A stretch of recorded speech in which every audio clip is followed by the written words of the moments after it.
तो देखो, हम लोगों का पहला चैप्टर है, उसका नाम है बिजनेस स्टडीज के अंदर nature and significance of management. अब सवाल ये उठता है कि इस चैप्टर के अंदर हमें क्या पढ़ना है, क्या सीखना है nature and significance of management में। हालांकि आप लोगों को नेम से ही बात समझ में आ रही होगी। इसमें बोला गया नेचर, नेचर के बारे में पढ़ना है, उसके सिग्निफिकेंस के बारे में पढ़ना है मैनेजमेंट के। तो देखो, पूरी बात समझाऊंगा, क्या बातें होती हैं, क्या क्या चीज़ें लिखनी है, सारी बातों का डिस्कशन करेंगे। एक काम करते हैं, लिखना स्टार्ट करो सबसे पहले, और फिर उसके बाद मैं आपको समझाता हूँ कि ये क्या मतलब है। तो सबसे पहले तो आप ये लिखें कि मीनिंग ऑफ मैनेजमेंट लिखें। सबसे पहले तो meaning meaning of management.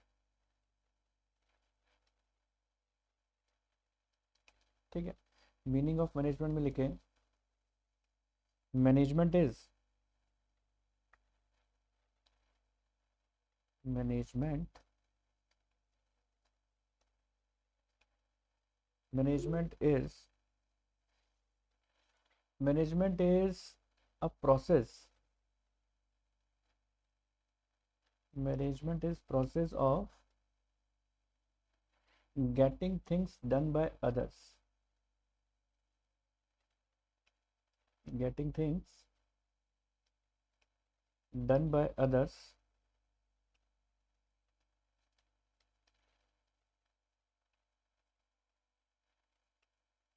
with the aim of achieving goals, with the aim of achieving goals effectively and efficiently। देखिए, तो इस पिक्चर में भी आप बात देख सकते होंगे कि मैंने ये बताया, मैनेजमेंट का सीन है कि सामने मैनेजर है और वो खड़ा होकर कुछ एक्सप्लेन कर रहा है, और ये वर्कर्स जो हैं काम कर रहे हैं। तो देखो, इसमें हमने क्या चीज़ सीखी, मैनेजमेंट क्या चीज़ है। देखो, मैनेजमेंट का मतलब क्या होता है। मैं आप कहीं पर भी चले जाएं, मैनेजमेंट देखो हर जगह होता है। चाहे आप अपने घर में देख लो तब मैनेजमेंट होता है, अपने स्कूल में देख लो तब भी मैनेजमेंट होता है, आप कहीं हॉस्पिटल जाएंगे तब भी मैनेजमेंट होता है, किसी भी ऑफिस में जाएंगे वहाँ मैनेजमेंट होता है। बिना मैनेजमेंट के कोई काम हो ही नहीं सकता। अब आप बोलेंगे सर कैसे, वो इस तरीके से मैनेजमेंट दिखाई नहीं देता लेकिन फिर भी होता है। बेसिकली देखो, एक एक जो डेफिनेशन मैंने आपको लिखवाई है, इसका एक एक शब्द आपको एक्सप्लेन करूंगा। क्या बोला है मैंने, मैनेजमेंट इज अ प्रोसेस। तो पहला वर्ड है इसका कि प्रोसेस। मैनेजमेंट एक ऐसा प्रोसेस है of getting thing done by others. कोई एक, आप अपने स्कूल को लेके चलें, अगर आप सोचें कि आपके स्कूल के अंदर आपके जो प्रिंसिपल हैं वो सोचें कि सारे सब्जेक्ट वो खुद पढ़ा देंगे, कॉमर्स भी वो खुद पढ़ा देंगे, साइंस भी वो खुद पढ़ा देंगे, ठीक है, और ह्यूमैनिटीज़ भी वो खुद पढ़ा देंगे। अगर वो सोचते हैं कि मैं कॉमर्स के बिजनेस स्टडीज़ भी मैं खुद पढ़ा दूंगा, फिजिक्स, केमिस्ट्री, बायोलॉजी और अकाउंट्स सब मैं खुद पढ़ा दूंगा, तो क्या वो कर सकते हैं ऐसा काम? नहीं कर सकते। तो वो क्या काम करते हैं कि वो टीचर्स अपॉइंट करते हैं और टीचर्स से काम करवाते हैं, है ना। क्योंकि सारा काम वो अकेले खुद नहीं कर सकते, एडमिनिस्ट्रेशन वो खुद कर सकते हैं, लेकिन टीचर्स तो चाहिए ना। उसी तरीके से अगर हॉस्पिटल का जो ओनर है, अगर वो सोचे कि सारे ऑपरेशन मैं कर लूंगा, सभी पेशेंट्स को मैं देख लूंगा, तो ऐसा अकेला कोई भी हॉस्पिटल का ओनर ये सब काम नहीं कर सकता। तो उसके लिए क्या काम करवाना पड़ता है, उसको अलग अलग डॉक्टर्स हर स्पेशलिस्ट अपॉइंट करने पड़ते हैं। तो मैनेजमेंट इसी चीज को कहते हैं अपन, कि दूसरों से काम करवाना। ठीक है, देखो पहले टाइम के ऊपर क्या था कि जब ये डेफिनेशन थी ना, पहले टाइम पे मैनेजमेंट की जब डेफिनेशन थी, तो मैनेजमेंट की डेफिनेशन में क्या बोला जाता था, management is a process of getting thing done by others, ठीक है ना, with the aim of achieving goals. बस इतनी सी बात लिख के खत्म कर दी जाती थी। लेकिन बाद में इसमें दो शब्दों को और जोड़ा गया, with the aim of achieving goals effectively and efficiently. कहते हैं कि मैनेजमेंट अपने आप में एक प्रोसेस है, मैनेजमेंट अपने आप में एक प्रोसेस है जिसमें हम दूसरों से काम करवाते हैं। ठीक है, जिसमें हम दूसरों से काम करवाते हैं, क्यों काम करवाते हैं, ताकि हमें हमारे गोल्स अचीव हो जाए। ठीक है, और इस तरीके से काम करवाते हैं कि काम इफेक्टिवली भी हो और एफिशिएंटली भी हो। अब आप बताओ, हर ऑर्गेनाइजेशन का अपने आप में एक गोल, एक ऑब्जेक्टिव होता है ना। जैसे स्कूल का क्या ऑब्जेक्टिव है, एक तो ऑब्जेक्टिव स्कूल का है प्रॉफिट कमाना तो है ही है, साथ में एजुकेशन प्रोवाइड करना भी है ना। अगर वो एजुकेशन नहीं प्रोवाइड करेगी तो क्या प्रॉफिट कमा पाएगी? नहीं। तो हर ऑर्गेनाइजेशन का अपने आप में एक क्या होता है, एक ऑब्जेक्टिव सेट होता है। उस ऑब्जेक्टिव को अचीव करने के लिए दूसरों से काम जब करवाया जाता है ना, तो उसे अपन बोलते हैं मैनेजमेंट। वो कहते हैं ना कि सारा काम आप खुद नहीं कर सकते। अगर मैं आज सोचूं कि मैं फिजिक्स भी मैं पढ़ा दूंगा, केमिस्ट्री भी मैं पढ़ा दूंगा, तो मैं सारे काम नहीं कर सकता। अपने कोचिंग के अंदर मैंने स्पेशलाइज 3 सब्जेक्ट में कर रखा है, तो मैं उन 3 सब्जेक्ट को स्पेशली हैंडल करता हूँ, क्योंकि सारे काम अगर मैं खुद करूंगा तो वो पॉसिबल नहीं हो पाएगा। तो वो काम फिर मैं एक्सपर्ट लेवल पर नहीं कर पाऊंगा, है ना। तो इसलिए मैनेजमेंट में क्या बोला गया, मैनेजमेंट अपने आप में, इसकी डेफिनेशन बताइए, एक प्रोसेस है जिसमें हम दूसरों से काम करवाते हैं। किस एम से? ताकि हमारे गोल अचीव हो जाए। और वो काम इस तरीके से होना चाहिए, इफेक्टिवली भी होना चाहिए और एफिशिएंटली भी होना चाहिए। अब मैं एक एक शब्द को लेते हुए आगे बढ़ूंगा और आपको एक्सप्लेन करूंगा कि हर एक शब्द का क्या मतलब है। तो सबसे पहले मैं आपको लेते हुए चल रहा हूं प्रोसेस। तो अब आप सबसे पहले देखो, प्रोसेस से मतलब समझें कि प्रोसेस से मतलब क्या है। Explain the process of management अगर क्वेश्चन के अंदर आ जाता है तो आप क्या बोलोगे? Means primary function. इसका मतलब क्या है? Means primary function. तो प्राइमरी फंक्शन जो होते हैं ना मैनेजमेंट के, अगर क्वेश्चन आ जाए explain the primary function of management, तब भी आप उसका मतलब आपको निकालना होगा, ठीक है। तो ये सब चीजें अपन अभी समझेंगे कि क्या क्या चीजें होती हैं, ठीक है ना।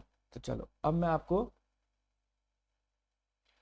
बताता हूं इसके अंदर कि इसके प्राइमरी फंक्शन कौन कौन से हैं, ठीक है। तो देखो, प्राइमरी फंक्शन के अंदर आप सबसे पहले क्या पढ़ोगे? इसके अंदर हम देखेंगे मैनेजमेंट के प्राइमरी फंक्शन होते हैं प्लानिंग। फर्स्ट होता है प्लानिंग। प्लानिंग। सेकंड होता है ऑर्गेनाइजिंग।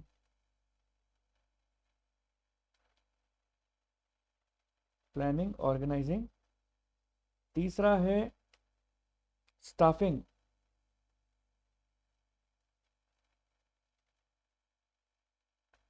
फोर्थ होता है डायरेक्शन।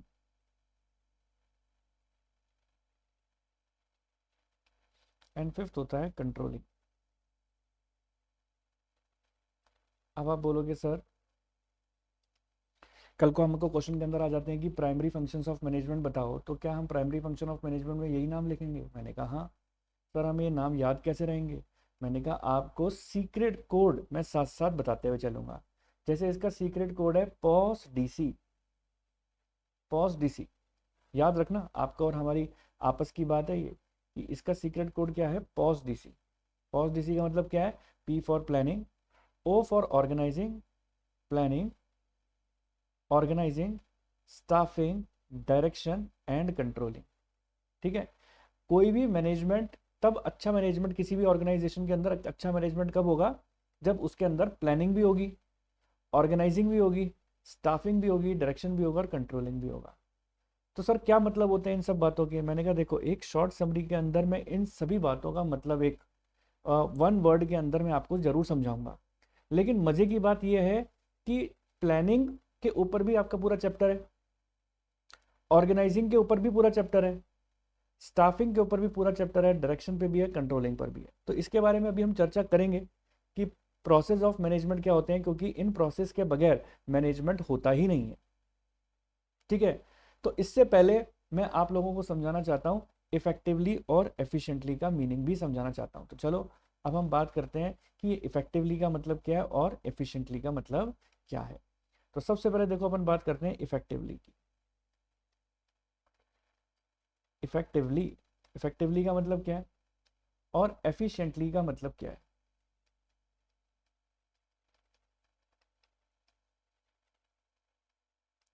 इफेक्टिवली और एफिशिएंटली। अब देखो, इफेक्टिवली का मतलब होता है कि कोई भी काम जब आप करने जा रहे हो तो उस काम को जब हम ऑन टाइम, जब ऑन टाइम कंप्लीट कर देते हैं काम को ऑन टाइम, तो हम उसको क्या बोलते हैं? हमारा काम इफेक्टिवली हुआ है। और जब कोई भी काम आप करने जाते हो तो उसकी कॉस्ट विद रिड्यूस्ड कॉस्ट अगर काम करते हो, कॉस्ट इफेक्टिव काम करते हो, रिड्यूस कॉस्ट पे काम करते हो, तो उसे हम क्या बोलते हैं? ये काम एफिशिएंटली हुआ है। अब आप बोलोगे सर जैसे, देखो पहले मैं आपको थोड़ा सा इनफॉर्मल एग्जांपल देके बात बताऊंगा जैसे कि मान के चलो मम्मी ने तुम्हें खाना बनाने के लिए बोला, मम्मी ने तुम्हें खाना बनाने के लिए बोला। अब तुम खाना तो बना दोगे, हो सकता है तुम टेस्टी खाना भी बना दो, लेकिन अगर वेस्टेज ज़्यादा करते हो खाने की, ठीक है, खाना बनाते वक्त तुम वेस्टेज ज़्यादा कर देते हो, तो क्या तुम्हारा मैनेजमेंट अच्छा है? आंसर है नहीं। क्यों? क्योंकि तुमने खाना बनाते वक्त वेस्टेज ज़्यादा कर दी, कॉस्ट ज़्यादा आ गई, आटा बिखेर दिया सारा, ठीक है, उतना ज़्यादा कॉस्ट आ जाएगी, तो उड़ती हुई चप्पल मम्मी की आएगी, है ना? तो वो उस केस के अंदर वो काम मैनेजमेंट प्रॉपर नहीं होगा, क्योंकि तुमने रिड्यूस कॉस्ट पे काम नहीं किया, वेस्टेज ज़्यादा कर दिया। तो काम टाइमली कंप्लीट तो कर देते हो, लेकिन विद रिड्यूस कॉस्ट नहीं करते, विद मतलब आपकी कॉस्ट बहुत ज़्यादा आ जाती है, तो काम बढ़िया नहीं है, अच्छा मैनेजमेंट नहीं है। अब मान के चलो मम्मी अगर आपको काम दे देती हैं, आप बिल्कुल भी गंदगी नहीं करोगे, लेकिन आधे घंटे के अंदर खाना बन जाना चाहिए, आधे घंटे की जगह अगर तुम 3 घंटे खाना बनाने में लगा देते हो, बोलो एक भी गंदगी नहीं करूंगी, लेकिन 3 घंटे लग जाएंगे मुझे खाना बनाने में, तो क्या आपने काम पूरा प्रॉपर तरीके से किया? आंसर है नहीं। तो कहते हैं एक मैनेजमेंट में प्रॉपर तभी माना जाता है प्रॉपर काम आपने किया है, जब आप काम को इफेक्टिवली भी करो और एफिशिएंटली भी करो। ठीक है सर और एग्जांपल दो और दो। मैंने कहा इस पे केस स्टडी के क्वेश्चंस भी काफ़ी सारे आते हैं, जो कि हम उसको चर्चा करेंगे। तो देखो मैं अगर आपको एक एग्जांपल देता हूँ, फॉर एग्जांपल अपन इसका एक एग्जांपल करते हैं। ठीक है, एक बार की बात थी क्या कि एक कंपनी के अंदर, इस कंपनी के अंदर एक सेल्स मैनेजर था। ठीक है, क्या था? एक सेल्स मैनेजर था, और ये है सेल्स मैनेजर। इसको टारगेट दिया गया, टारगेट 1 मंथ में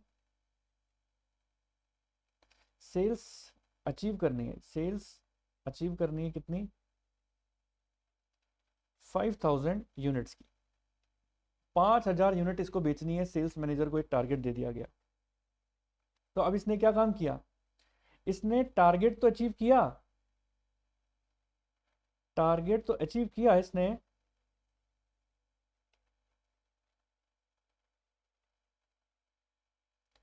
target achieve,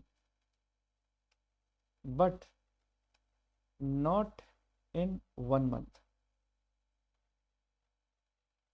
completed in 2 months. अगर ये इस टारगेट को 2 मंथ्स के अंदर कंप्लीट करता है, 1 मंथ में नहीं करता है, तो क्या बोलोगे आपकी, क्या ये इफेक्टिव है? आंसर है नहीं, ये बिल्कुल भी इफेक्टिव नहीं है। ठीक है ना? तो ये चीज़ है। तो हमें क्या चीज़ करनी चाहिए? जब आपको कोई टारगेट दिया गया है कि एक मैनेजर इफेक्टिव तब माना जाएगा जब वो काम को ऑन टाइम अचीव करेगा। ठीक है ना? कॉस्ट इफेक्टिव काम होना चाहिए उसका। कैसा काम होना चाहिए? Cost effective. तो इसको आप क्या स्टेटस दोगे कि ये एफिशिएंट नहीं है, नॉट एफिशिएंट, ये एफिशिएंट नहीं है। ठीक है ना? तो देख सकते हो इसके अंदर कि ये जो सेल्स मैनेजर है ये एफिशिएंट नहीं है। क्यों नहीं है? क्योंकि इसने काम को ऑन टाइम कंप्लीट नहीं किया। ठीक है, टारगेट अचीव तो कर लिया, लेकिन टारगेट अचीव इसको कैसे करना चाहिए था अपना?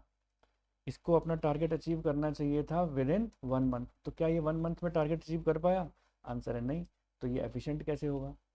तो चलो अब हम बात करते हैं इसकी। तो अब आती है बात यहाँ पर इफेक्टिवली की। एफिशिएंटली, इफेक्टिवली तो हो गया क्योंकि उसने ऑन टाइम काम नहीं कंप्लीट किया इफेक्टिवली में। अब आती है बात एफिशिएंटली की, उनको उसको रिड्यूस कॉस्ट के ऊपर काम करना चाहिए था। अब मैं आपको देखो और एक एग्जांपल दे देता हूँ। ठीक है ना?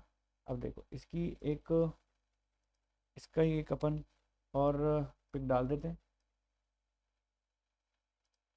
Just a second.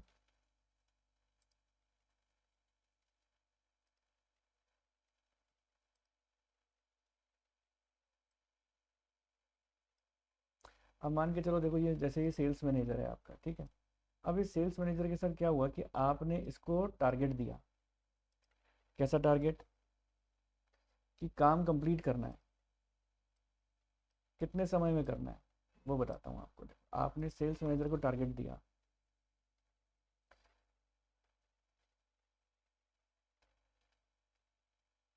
Hmm,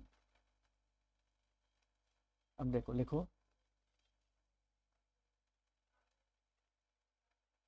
sales manager को given target to sales manager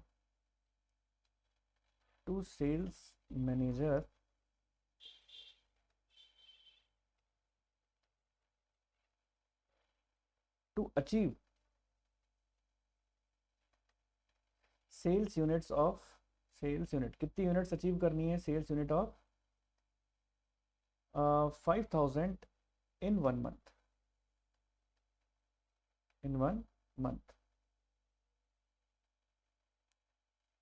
ठीक है ना। Sales manager achieve the target in 1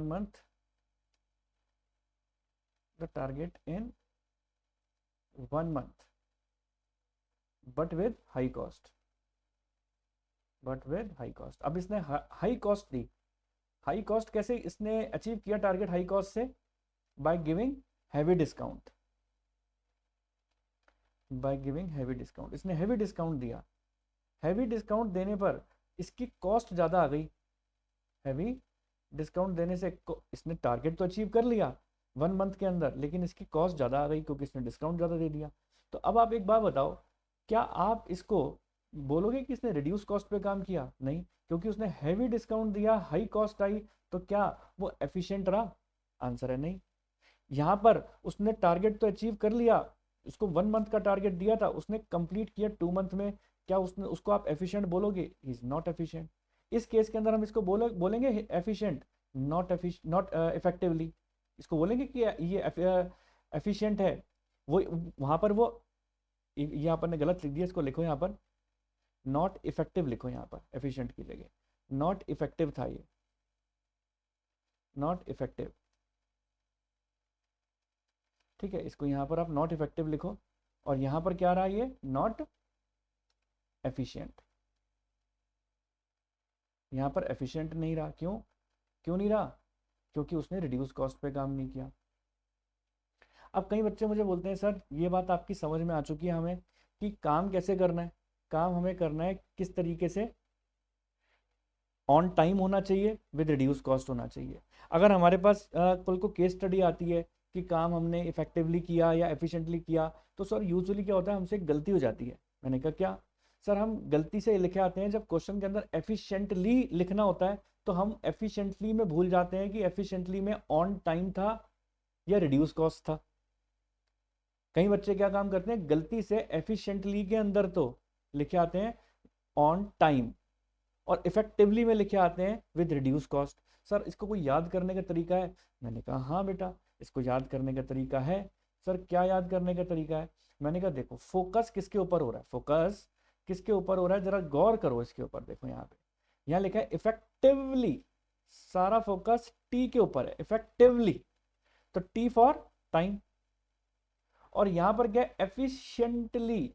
efficiently, सारा फोकस किसके ऊपर है? सी पर, सी फॉर कॉस्ट। तो हमें क्या चीज ध्यान रखनी है, किसके ऊपर फोकस है ध्यान रखना है। यहां फोकस सारा हमने टी के ऊपर दिया, फोकस ऑन टी, तो टी फॉर टाइम। तो इफेक्टिवली की बात आ जाए तो ऑन टाइम करना। यहां सारा फोकस किसके ऊपर दिया? सी के ऊपर, तो सी फॉर रिड्यूस्ड कॉस्ट, है ना, सी फॉर कॉस्ट। तो एफिशिएंटली के अंदर आप कॉस्ट को कंसीडर करना, और इफेक्टिवली के अंदर ऑन टाइम को कंसीडर करना, है ना। तो कल को आपसे अगर पूछा जाता है तो आप मैनेजमेंट की डेफिनेशन क्या बोलोगे मैनेजमेंट का। देखो अब आपको ये बात समझ में आ चुकी है कि मैनेजमेंट का मतलब क्या है। मैनेजमेंट का मतलब है, मैनेजमेंट अपने आप में एक प्रोसेस है। किस बात का? दूसरों से काम करवाने का, है ना, दूसरों से काम करवाने का, ताकि हमें हमारा एम अचीव हो जाए। लेकिन खाली एम ऐसे अचीव नहीं करना, काम जब दूसरों से कराओगे तो काम कैसे करवाना है? इफेक्टिवली कराना है और एफिशिएंटली कराना है। इफेक्टिवली मतलब ऑन टाइम कराना है, एफिशिएंटली मतलब विद रिड्यूस कॉस्ट कराना है। आपको मम्मी ने काम दिया, ऑन टाइम करके नहीं दिया, रोटी बनाने को काम दिया, एक आपको आपने आधे घंटे के काम को 3 घंटे में किया, चप्पल उड़ती हुई आएगी, ठीक है, मम्मी की चप्पल उड़ती हुई आएगी, चप्पल पड़ेगी, चांटे पड़ेंगे, क्योंकि आपने ऑन टाइम काम नहीं किया। अगर मान के चलो मम्मी ने आपको काम दिया, आटा बिखेर दिया, सारा चीजें वेस्टेज कर दी, तब भी चप्पल उड़ती हुई आएगी, क्योंकि आपका मैनेजमेंट ठीक नहीं है ना। तो कहने का मतलब क्या है, अगर डेफिनेशन आती है तो बहुत इजी सी डेफिनेशन है, management is a process of getting thing done. खुद की खुद काम नहीं करेंगे, getting thing done by others, with the aim, हमारा एम क्या है, with the aim of achieving goals, क्योंकि आप दूसरों से काम तो करा रहे हो लेकिन गोल भी अचीव होना चाहिए। With the aim of achieving goal, effectively भी होना चाहिए और एफिशिएंटली भी होना चाहिए। अब कल को आ जाता है कि what is the meaning of process. अब क्वेश्चन अगर आप नंबर के हिसाब से मैनेजमेंट डिफाइन करने को आ गया, प्रोसेस को नहीं भी आया तब भी आप प्रोसेस के बारे में लिख कर आए। Process is the primary function of management, without this process there is no management. वो क्या है प्रोसेस? प्लानिंग, यानी हम शॉर्ट फॉर्म में बोले तो पॉस डीसी, बोले तो पॉस डीसी, यानी planning, P for planning, O for organising, S for staffing and D for direction and C for controlling. हालांकि कहते हैं ना, वन पिक्चर सेज 1000 वर्ड्स। तो ये पिक्चर आपको सारी बात बता रही है कि सामने मैनेजर खड़ा हुआ है, ठीक है, और वो दूसरों से काम करवा रहा है, काम करने वाले काम कर रहे हैं, ठीक है ना, काम करने वाले काम कर रहे हैं ताकि उसका गोल अचीव हो जाए। वो खुद नहीं कर रहा, वो खुद तो खाली डायरेक्शन दे रहा है। तो प्लानिंग यानी ये जो मैनेजमेंट के अंदर ये सारे काम होते हैं। एक अच्छा मैनेजर प्लानिंग भी करेगा, ऑर्गेनाइजिंग भी करेगा, स्टाफिंग भी करेगा, डायरेक्शन भी करेगा, कंट्रोलिंग भी करेगा। क्या होते हैं प्लानिंग, इसको बारे में अपन चर्चा करेंगे, पूरा चैप्टर है। ऑर्गेनाइजिंग क्या होता है, इसके बारे में भी चर्चा करेंगे। स्टाफिंग क्या होता है, डायरेक्शन क्या होता है, कंट्रोलिंग क्या होता है, इन सब के बारे में सारी चर्चा करेंगे। लेकिन जैसा कि मैंने आपको बताया था, हमें जो भी अपन आप डेफिनेशन लिख रहे हो मैनेजमेंट की, उसके अंदर हमें ये बात क्लियर होनी चाहिए कि किस वर्ड का क्या मीनिंग है। तो इसके ऊपर आपकी केस स्टडी आती है इफेक्टिवली पर और एफिशिएंटली के ऊपर। तो इफेक्टिवली का मतलब क्या है, ऑन टाइम। आप एग्जाम्पल के तौर पर लिख सकते हो, एक सेल्स मैनेजर को टारगेट दिया गया कि एक मंथ के अंदर सेल्स अचीव कर लेना 5000 यूनिट की। उसने एक मंथ की जगह सेल्स अचीव की 2 मंथ के अंदर। हालांकि उसने कोई एक्स्ट्रा कॉस्ट नहीं लगाई उसके ऊपर, खर्चा ज्यादा नहीं किया। उस सेल्स मैनेजर में, इस पिक्चर में दिख रहा है आपको, सेल्स मैनेजर ने टारगेट तो अचीव कर लिया लेकिन एक नहीं 2 मंथ में किया। तो जब ऑन टाइम नहीं किया तो इसका मतलब वो इफेक्टिव नहीं है। सेम बात अगर एफिशिएंटली के ऊपर चला जाता हूं, सेल्स मैनेजर को टारगेट दिया गया कि तुम्हें 5000 यूनिट बेचनी है, ठीक है, तो एक मंथ के अंदर बेचनी है, 1 मंथ के अंदर। तो क्या उसने 1 मंथ के अंदर बेच दी? आंसर है हाँ, 1 मंथ के अंदर तो बेच दी, लेकिन हेवी डिस्काउंट दिया उसने। अब इतना डिस्काउंट दोगे तो साहब क्या होगा कि आपकी कंपनी की कॉस्ट बढ़ गई। टारगेट तो अचीव कर रहे हो लेकिन ज्यादा कॉस्ट लगा के टारगेट अचीव किया, तो क्या किया? तो आप, इसका मतलब सेल्स मैनेजर एफिशिएंट नहीं है। एफिशिएंट, सारा फोकस सी पर है, यानी उसने रिड्यूस कॉस्ट के ऊपर काम नहीं किया। तो उम्मीद करता हूं ये जो मैंने बातें आपको सारी बात बताई हैं कि ये प्लानिंग, इसका मैनेजमेंट का मीनिंग क्या है, प्रोसेस क्या है, इफेक्टिवली क्या है, एफिशिएंटली क्या है, ये सारी बातें आपको अच्छी तरीके से मेरी समझ में आई होंगी। तो चलिए बच्चों, अब देखो, अब हमारे पास बात आती है किसके ऊपर, प्रोसेस ऑफ मैनेजमेंट। बोलो, हम क्या बोलेंगे? या तो आप बोल दो प्रोसेस ऑफ मैनेजमेंट या फंक्शन ऑफ मैनेजमेंट, दोनों का मतलब एक ही होता है। अब आप हेडिंग डालो, प्रोसेस ऑफ मैनेजमेंट।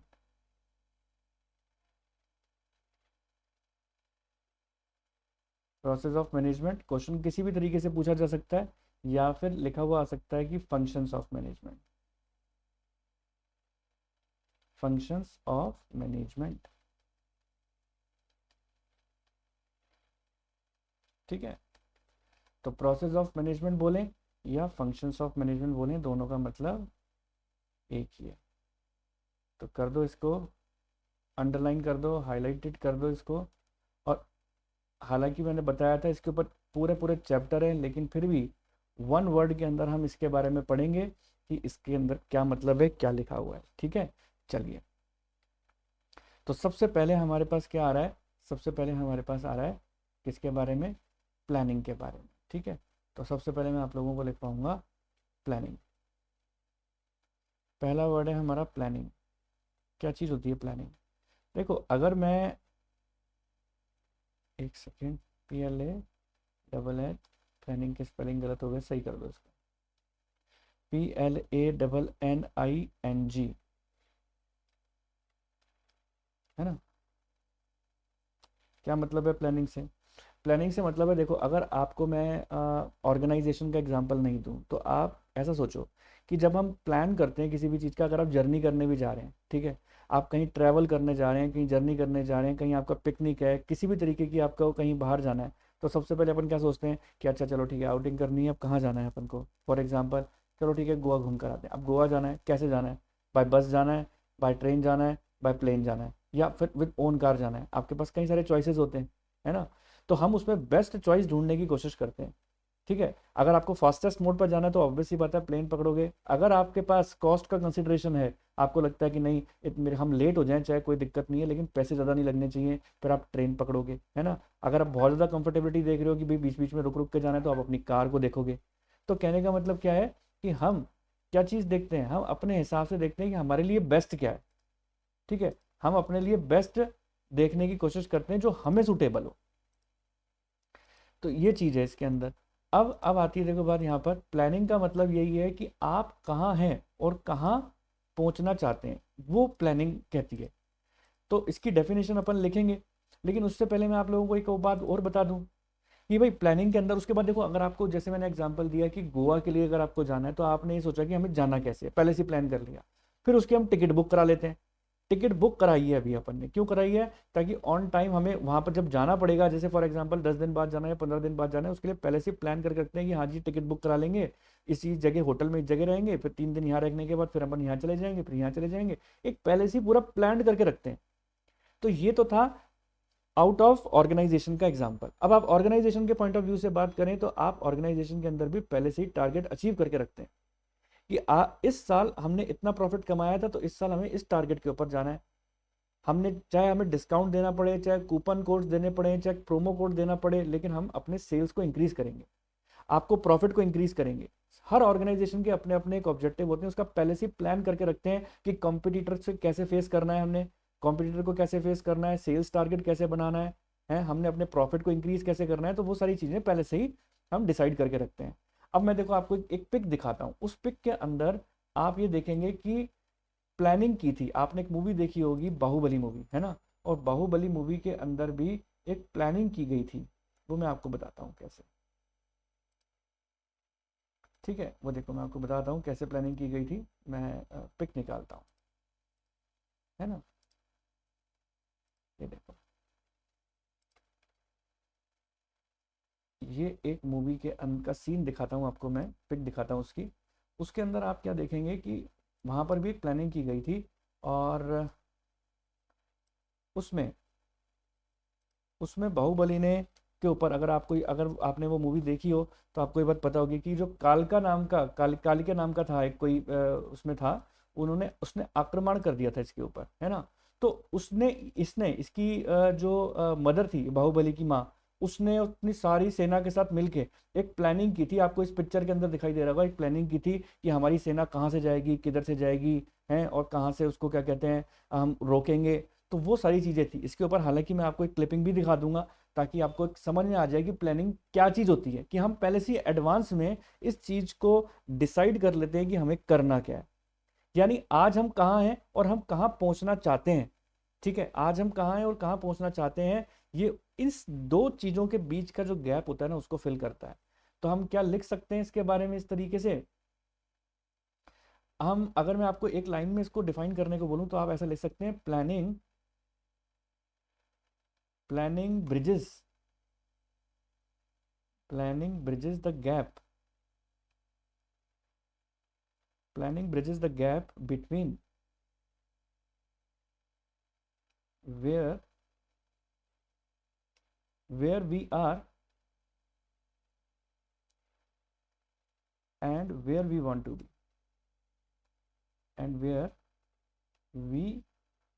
be, हम कहाँ हैं और कहाँ पहुँचना चाहते हैं।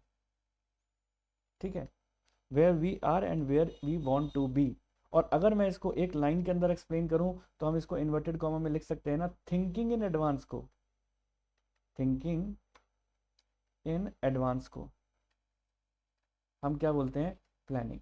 और मैं आपको एक चीज़ बता दूं, देखो प्लानिंग के अंदर ही आप याद रखना, इसके पूरा चैप्टर है, इस चैप्टर आपका हम पढ़ेंगे तो उसके अंदर मैं आपको पूरी बात बताऊंगा, इसके फीचर्स क्या होते हैं, प्लानिंग के स्टेप्स क्या होते हैं, प्लान कितने टाइप्स के होते हैं, वो सारी डिटेल जो डिस्कशन है हम इस चैप्टर के अंदर जाके करेंगे। हालांकि प्लानिंग का मतलब क्या है, इस पिक्चर से भी आपको बातें समझ में आ गई होंगी अच्छी तरीके से कि प्लानिंग कहते हम किसको हैं। उम्मीद करता हूँ यहाँ तक की बात आपको अच्छी तरीके से क्लियर हो गई होगी।